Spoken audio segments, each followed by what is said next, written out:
My ex proposed again, saying her new fiancé didn't understand her like I did. I replied, "Let me think." Then I recorded her sentimental speech and sent it directly to her current fiancé. 24 hours later, her fiancé was publicly calling her out on social media for being a two-timing loser. I, 32M, honestly thought I was done with Lori-level drama. We broke up 2 years ago. Her choice. Said I was too predictable, not ambitious enough. Translation: I wouldn't bankroll her influencer dreams. It stung, but I moved on. Got a promotion, started hitting the gym, met someone new, casual but good. Life was, finally, uncomplicated. Then, last Tuesday, my phone buzzes. A number I didn't recognize. I deleted Lori's digits years ago after the mess she made, wanting a clean break. But curiosity, or maybe just a gut feeling, made me answer. "Mark, it's Lori." Instant flashback. Her voice, that I'm about to ask for something tone. "Lori. Long time. What's up?" "Keep it light." "Oh, Mark, I've made such a mistake. Here we go. You know I'm with Brent now, right?" I did. Social media. He looked decent, seemed successful. Good for her.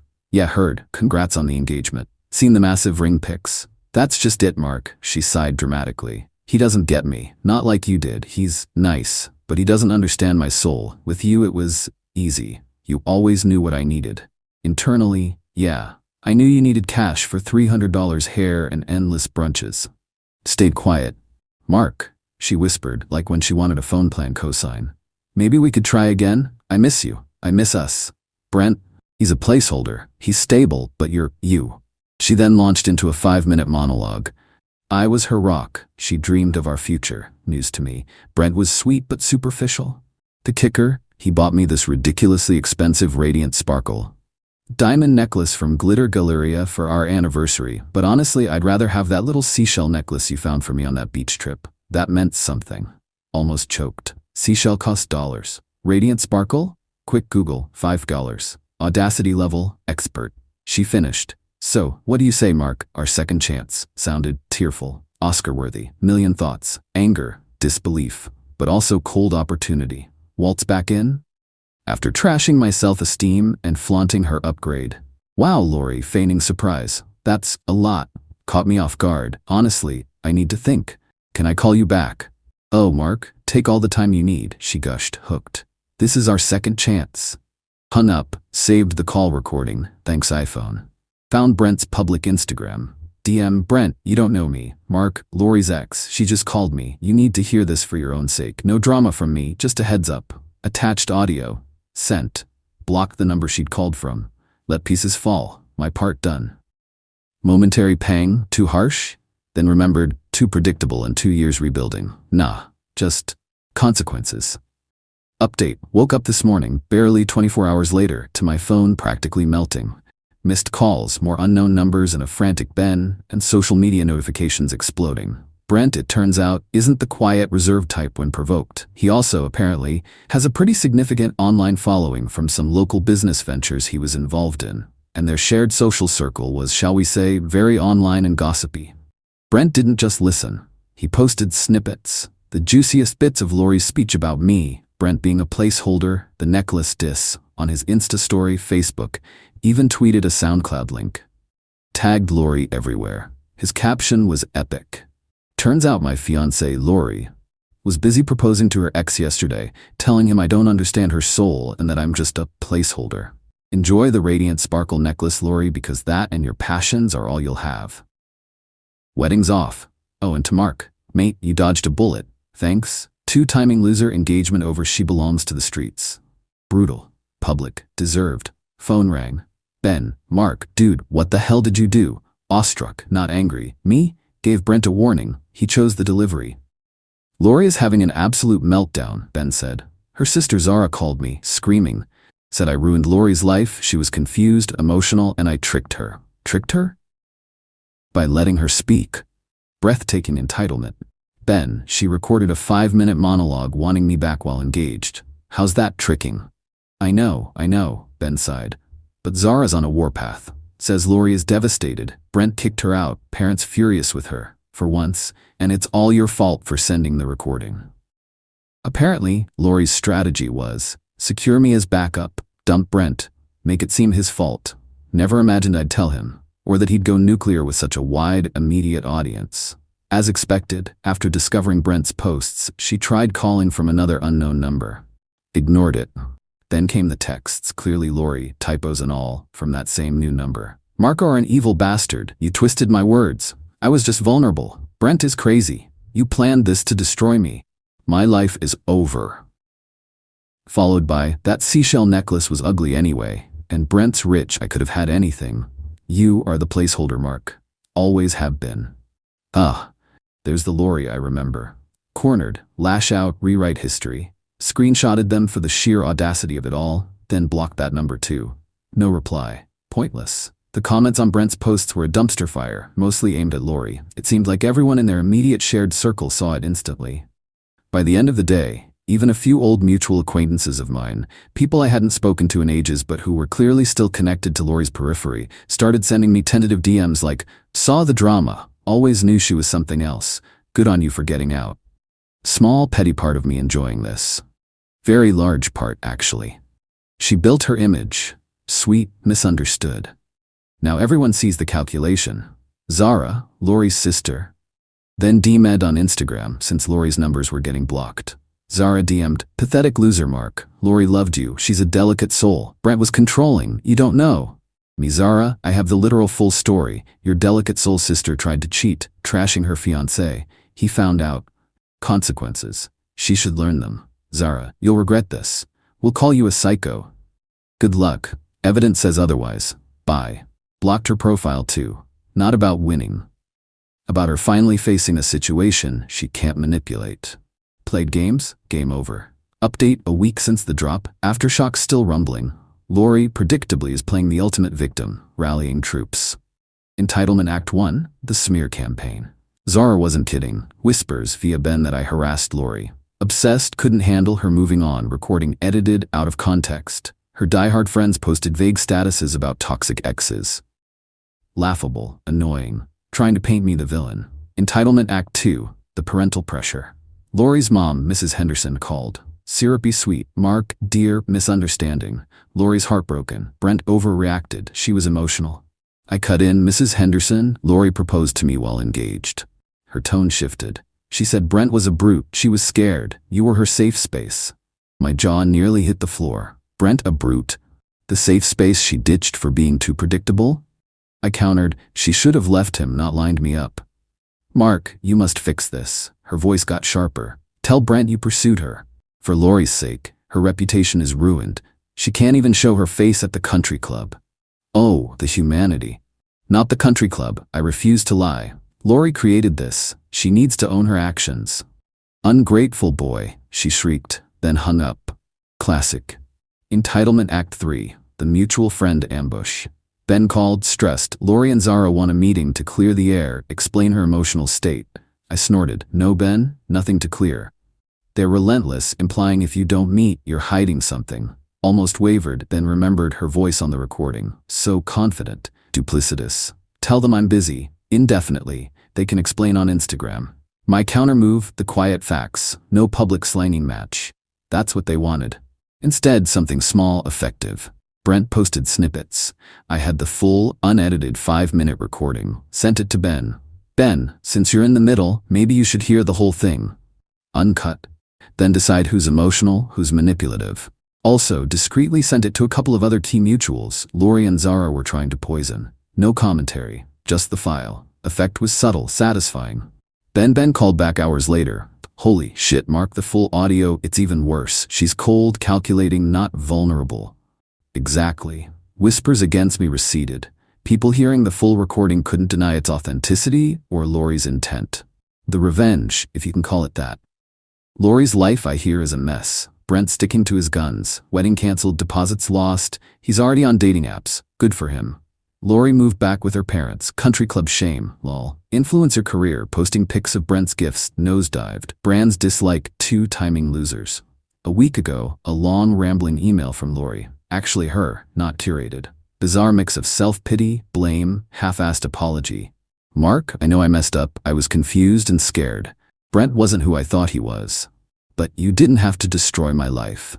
You were always the smart one, the kind one. I thought you'd understand, maybe even protect me. I'm sorry I hurt you back then, and I'm sorry I said those things to Brent. Can't you tell everyone it was a misunderstanding? Just a little white lie to help me get back on my feet? I'll owe you. Big time. Sheer, unadulterated entitlement. Even now, thinks I should lie for her, clean her mess. Owes me. The only thing she owes is an honest look in the mirror. Debated replying no, or let me think. Instead, archived it. Silence is its own answer. She doesn't get it, never will. People like Lori don't have epiphanies. They just find new angles, new people to use. My revenge wasn't some grand plan. Just held up a mirror. She provided the rope, I let her hang herself. Satisfying part? Didn't become like her. Just honest.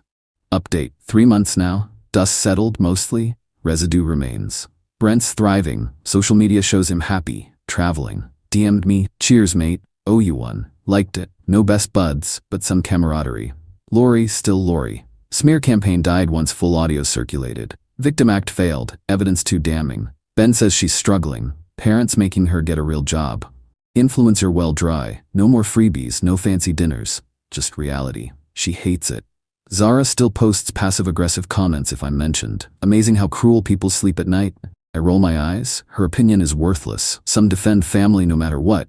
Tribal. Doesn't bother me. Month ago, ran into Lori at a coffee shop. Awkward AF. Saw me, froze, eyes flickered, seen, cry, or ignore. She opted for a tight-lipped glare, got her coffee, and practically fled. No words. Anticlimactic. Just a small, pathetic person avoiding consequences. Best revenge? I'm doing great. Casual thing with new person, getting serious. She knows the Lori story, transparency, thinks it's wild. Impressed I didn't stoop to drama. Promotion going well. Saving money, planning a trip. Life is mine. Peaceful. Brief, vulnerable moment weeks after the drop. Phone memory, old photo of me and a seemingly happy Lori. A pang, not for her, but for my past naivety, investing in someone so self-absorbed. Feeling past. That mark is gone. This mark learned. No real apology from Lori, no acknowledgement of her manipulation. Expected. People like her don't change, just find new victims. Her speech wasn't love, it was about securing a safety net. Fallout for her was deserved. Public humiliation, cancelled wedding, social ostracization, loss of sugar daddy. Tried to play everyone, played herself. Not Hollywood revenge. Quiet, methodical, based on her words. I just pressed send, incredibly satisfying. Don't think about Lori much. Sometimes laugh about her audacity with friends. She's an anecdote now, a cautionary tale. Me? Just living my life, and it's pretty damn good. Thanks for letting me share Reddit. Help to type it all out. Time to enjoy my predictable but very peaceful existence. During a toast, my wife claimed she supported us both while I was finding myself. So during my turn of toast, I played a voicemail of her forcing me to pay for her new car for everyone to hear. 2 minutes later, her parents were furiously calling me. Original post, I'm sitting here replaying Saturday night in my head. It's Monday evening now, still feels unreal. So, context. My wife, Maya, 36F, and I have been married 10 years. We have 2 kids, 7F, 5M. Generally, things were okay. Ups and downs like anyone. About 18 months ago, I left a high-stress corporate job to join a tech startup. Less pay initially, equity potential, much better work-life balance. It was a calculated risk we discussed. Maya was theoretically supportive, but lately, tension. Mostly about money. Specifically, her wanting a new car. Not needing, wanting. A brand new Lexus NX 350h, fully loaded. Our current cars are fine, paid off. But she needed this upgrade apparently. I kept saying, Maya, not right now. Startup cash flow is tight. Let's wait a year or until things stabilize. It's irresponsible. Sensible, right? Apparently not. The pressure ramped up. Constant comments, comparisons to friends. Then, voicemails, like guilt-trippy, demanding voicemails left while I was at work. I saved one from last week because it was particularly revealing. Fast forward to Saturday, our 10th anniversary party. We hosted a nice dinner party at a local restaurant's private room, something we'd saved up for specifically for the milestone, maybe 40 people. Friends, family, some colleagues. Maya was in her element. Everything seemed fine, until the toasts. Her best friend gave a nice toast. My brother did too. Then Maya took the mic. She started okay, talking about our journey. Then she drops this gem. And I know the last year or so hasn't been easy. With Leo, finding himself, she said with this patronizing little smile, it's been tough. But I've been happy to hold down the fort, support us both financially, making sure the kids and I didn't feel the pinch too much while he figured things out. Record scratch. WTF. The room got awkward. People know I work my ass off at the startup. Finding himself? Implying she's bankrolling us? My salary is lower right now, but I still contribute significantly. We're not destitute by any means, just prioritizing stability over luxury splurges like a 60K plus SUV. Her phrasing made it sound like I was unemployed while she heroically paid all the bills. Absolute BS. I felt my face get hot, saw my parents exchange a look. Saw her parents, usually lovely people, look confused and concerned. Maya just beamed like she delivered some inspiring monologue. Then it was my turn. My prepared toast went out the window. I walked up, took the mic, stayed calm, looked right at Maya. Wow, Maya, thank you for that perspective. I started, voice level. It's true, transitioning to the startup world involved adjustments, and speaking of support and financial adjustments, pulled out my phone, found the voicemail, hit play, holding the phone to the mic. Maya's voice, slightly whiny but firm. Leo, listen. I saw the perfect NX350H today. Pearl white. We need this. I deserve something nice after, well, everything. You keep saying wait, but waiting is getting embarrassing. Just figure out the money, Leo. Make it happen. I expect that deposit sorted by Friday. Okay, don't make this difficult. Talk soon. Dead silence. You could hear a pin drop. The entitlement, the pressure, the dismissiveness of my concerns. It hung heavy in the air. Maya's face went from beaming to horrified. Color drained completely. She looked like she was going to be sick. I put the phone away. So, yes, I said quietly into the mic. Financial support is complex. Happy anniversary, Maya. To 10 years. I put the mic down and walked back to my seat. Didn't look at anyone. The party vibe just died. People started murmuring. Within 15 minutes, folks were making awkward excuses and leaving. It was brutal. Maya avoided my eyes, surrounded by a couple of her friends looking daggers at me. We drove home in absolute silence. The kids were with my parents overnight, thank God. Maya locked herself in the guest room. The next morning, Sunday, my phone rang. It was her dad, Richard. I braced myself. Leo. He sounded heavy, concerned. Richard, hi. Son, Carol and I were hearing things about last night. Talked to a few people, including Maya briefly this morning. She wasn't making much sense. What actually happened with the toasts? Someone mentioned a voicemail? Yeah, Maya's toast wasn't accurate about our finances. Made me sound like dead weight. So during my turn, I played a voicemail she left me last week, pressuring me about that Lexus she wants. Long pause, heard him sigh. Okay, that explains the defensiveness we got from her. Leo, Carol and I are very concerned about both of you, about what this means. That toast description sounds unfair, and pressuring you via voicemail over a car right now, it doesn't sound right. We need to understand this better. But son, based on what we're piecing together, her behavior sounds deeply inappropriate. He said they wanted to talk to us both. Maybe together, maybe separately. It wasn't the immediate fury the title hinted at, but it was clear they weren't impressed with Maya's reported actions. The fury part, I suspected, would come after they got the full unspun story. So yeah, that's where we are. Awkward party. Wife, in self-imposed exile in the guest room, her parents concerned and clearly leaning towards Maya WTF. Marriage status, critical. Did I go too far playing the voicemail? Maybe. But her public lie pushed me there. Don't know what happens next. Update 1 week later. Wow. Okay, thanks for all the comments and DMs. Mostly supportive, some saying I torched the marriage, maybe. Some saying Maya got what she deserved. Maybe too. It's been a wild week. The fallout. Maya stayed in the guest room for 2 days. Communication was basically zero. When she finally emerged, it wasn't with an apology. Oh no? It was anger.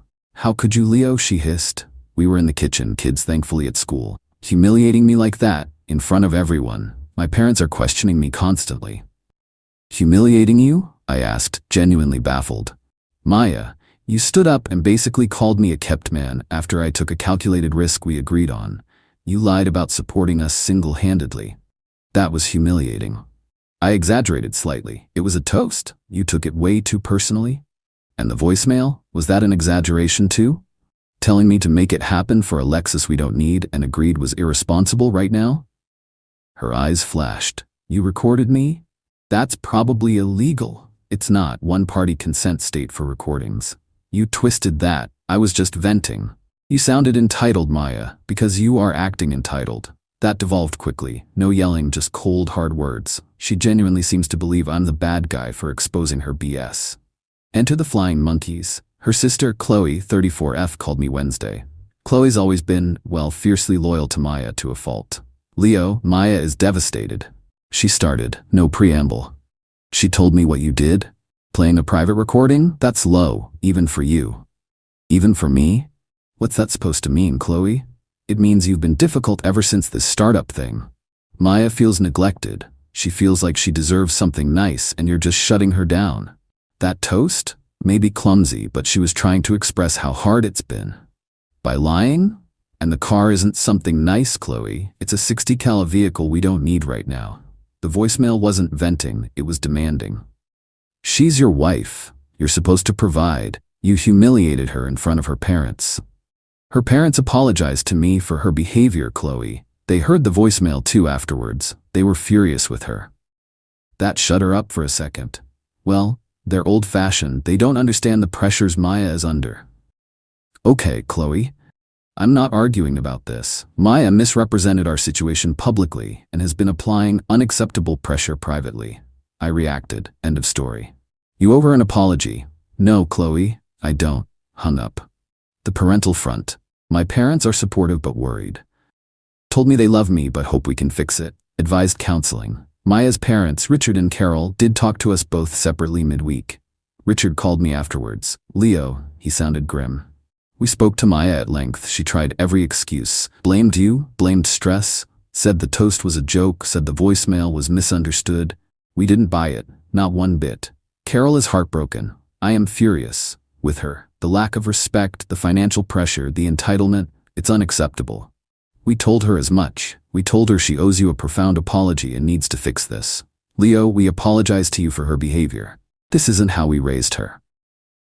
Maya's current tactics. She's now alternating between icy silence and passive-aggressive comments. Little digs about money, about the startup. Yesterday, she left a brochure for the damn Lexus on my home office desk. Seriously, no note, just the brochure. Open to the page with the pearl white one. It's like she thinks she can still wear me down. My stance, am I guilty about the public humiliation? A bit. It was harsh, but honestly, less guilty than I thought I'd be. Her entitlement and the public lie felt like a massive betrayal. I won't apologize for reacting to that. The car is obviously a non-starter. We're coexisting for the kids right now, but it's tense AF. Haven't discussed divorce, haven't discussed counseling, just limbo. But the Lexus brochure? That tells me she hasn't learned a damn thing. TLDR, wife still thinks she's the victim. Her sister is backing her play. My parents are worried. Her parents talked to both of us, are now furious with her after hearing her excuses, apologized to me, and told her to fix it. She hasn't. Wife left Lexus brochure on my desk. Tension level, high. Update 2, 1 month later. Alright folks, buckle up. The entitlement didn't just escalate, it went supernova. And yeah, I guess you could say I went full scorched earth in response. Within realistic, legal boundaries, of course. I'm just a regular guy, remember? The Cold War at home, living together has been hell. Maya swung between acting like nothing happened, weirdly cheerful, asking about my day, and pulling manipulative stunts. Stunt 1, the kids. Caught her telling our daughter, 7F, Mommy would love a new safe car so we can go on fun trips, but Daddy says we can't afford anything nice right now because of his job. Had to shut that down fast. Explained to my daughter, age appropriately, that our current cars are very safe, and Daddy's job is building something cool for the future. And sometimes families have to wait for big purchases. Maya denied saying it that way, of course. Gaslighting 101. Stunt 2, financial negligence. Started getting cagey about her own spending. She has a part-time job, decent hourly rate but inconsistent hours. Bills I usually handled, she suddenly took care of, but was vague about details. Found out she'd paid our property taxes late, incurring a penalty, because she'd spent her contribution money on clothes and spa days. Claimed she deprioritized it, thinking the penalty wouldn't be much, and things were tight. Because of her spending, right. Stunt 3, the social campaign. Heard from mutual friends that Maya and Qley were spinning a tale about how I'm controlling, financially punitive, and emotionally volatile ever since the startup, painting me as the unstable one who blew up at the party over a misunderstanding. Some friends bought it, others saw through the BS. The breaking point. The final straw wasn't even the Lexus, though the brochures kept appearing.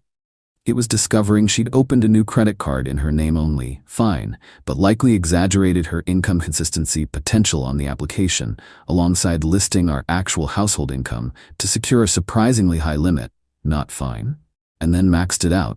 On what? A solo weekend trip to clear her head, designer bags, high-end salon treatments. Found the statement accidentally. About $15. Confrontation time. Calmly laid the statement on the table. Maya, explain this. She went pale, then defiant. It's my card, my finances. You likely misrepresented your income stability to get this limit. You spent $15,000 we don't have spare right now, after causing a tax penalty, while still passive-aggressively pushing for a luxury SUV. First, she tried justifying her original actions again. I wouldn't be so stressed if you hadn't attacked me at the party. That toast was nothing. When I didn't back down, she pivoted, tears welling up. Well, you humiliated me. You made me look like a fool. I was upset. I deserved something nice after that. That Lexus would have made me feel better, but since you won't provide. That was it. The utter lack of remorse, the continued focus on the damn car, the attempt to hide debt, and now using my reaction to her initial betrayal as justification for financial infidelity. I snapped. Not yelling, but cold, hard clarity. The revenge, Operation Financial Reality. I didn't play another voicemail. This required a more structured response. Budget lockdown. Sat down, forced her to sit down with all the numbers. Bank accounts, my startup salary, actual, not projected, her part-time income, bills, debts, including her new $15. Laid it out starkly. Showed her exactly why the Lexus was impossible and how her secret credit card debt now actively harmed our financial goals, like saving for kids' college, retirement. No more ambiguity. Debt responsibility. Told her the $15K credit card debt was hers to pay off. From her income. We'd calculate her proportional contribution to essential household bills based on her actual income, and the rest of her earnings were to go straight to that debt. No more fun money until it was cleared. Period.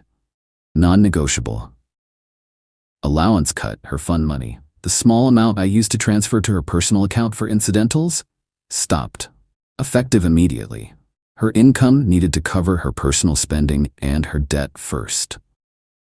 Parental involvement. Nuclear option. This was the big one. I called both sets of parents for a family meeting, just us four and Maya and me. Laid out everything. The toast lie, the voicemail pressure, the manipulating the kids, the late tax payment, the secret credit card, the $15 debt, the continued Lexus obsession, the bad-mouthing campaign. Showed them the credit card statement. Maya tried to interrupt, cry, justify. Her parents, especially Richard, looked like they were going to explode, building on their previously expressed disapproval. My parents looked deeply disappointed in her. Richard finally cut her off. Enough, Maya. We told you to fix this. Instead, you lied, you manipulated, you spent money you don't have, and you're trying to blame Leo? For what? For working hard? For being responsible? This behavior is appalling. Carol echoed him, tears in her eyes, saying she didn't recognize the daughter she raised.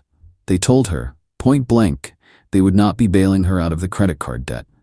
They supported my plan for her to pay it off herself. My parents backed me completely, stating clear boundaries were needed. The aftermath of the meeting. Maya completely shut down. Didn't speak for a day. Her sister Qley tried calling me again. You got mommy and daddy involved? You're trying to isolate her. Told her Maya made her bed. Now she lies in it. And hung up. The consequences. Maya is now facing the music. No Lexus. A $15 debt she has to budget and pay herself from her variable part-time income. Her parents are holding her accountable. Her fun money is gone. She has to contribute fairly to the house based on reality, not wishes. It's not about punishing her. It's about her facing the direct, unavoidable consequences of her entitled actions and financial irresponsibility. Watching her realize the bank of Leo and mom and dad is closed? Yeah, that feels like justice. Is it satisfying? In a grim way, yes. This entitled bullshit had to stop. Is the marriage salvageable? Still don't know, but the dynamic has shifted. The entitlement has met a brick wall made of spreadsheets and parental disappointment. Final update, 6 months later. Hey Reddit, been a while. 6 months since the family meeting intervention. Thought I owed you all a final chapter on this saga. Life after the financial reckoning. Things are different. Not magically fixed, but fundamentally altered. The immediate aftermath of that meeting was rough. Maya was sullen, resentful, barely speaking. She hated the budget, hated having to track her spending from her fluctuating income, hated that her parents called her weekly, not to enable, but to ask pointed questions about her debt repayment plan. Qley basically declared me persona non grata. Fine by me. Did Maya magically see the light and apologize profusely? Lol, no. Entitlement like that doesn't just evaporate. There wasn't a single movie moment epiphany. It was more like a slow, grinding erosion of her fantasy world against the hard rocks of reality. The debt, she is paying it down, slowly, painfully, picked up more shifts when available, complained constantly at first, tried suggesting I should cover half since we're married. Nope, her secret debt, her responsibility, backed by parents. The complaining lessened as the balance finally started to shrink. Reality check. Actions have consequences. The Lexus, never mentioned again after the family meeting. She's still driving her old car. Saw her looking at sensible used Toyotas online once. Progress? The entitlement. It's still there, under the surface. Little flashes of resentment, but the overt demands and manipulations stopped. The united front of me plus both sets of parents made it clear that route was closed.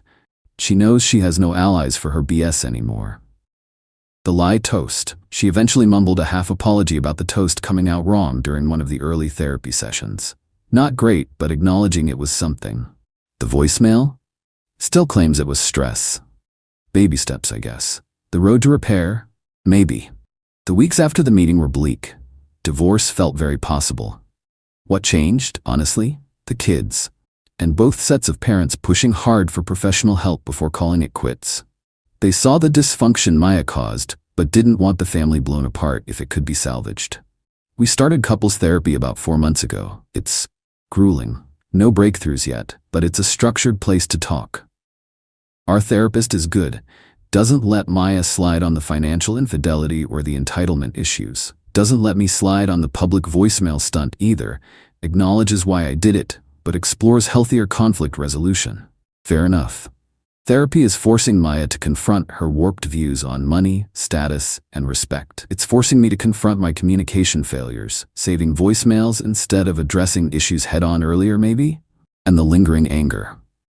Where we are now, we're still together, still in therapy. It's not a rom-com ending where love conquers all overnight. It's fragile. Trust is fractured, maybe permanently. I'm wary, guarded. I manage our finances transparently, but with clear boundaries now. No more assumptions. Maya, she's quieter, less focused on appearances. Maybe starting to understand the damage she did, or maybe just realizing the consequences are unavoidable. Hard to tell sometimes. She interacts more genuinely with the kids, less performatively. Her parents are cautiously optimistic, but remain firm with her about financial responsibility. My parents are relieved we're trying therapy. Qley still thinks I'm the devil. So, justice served? Kinda.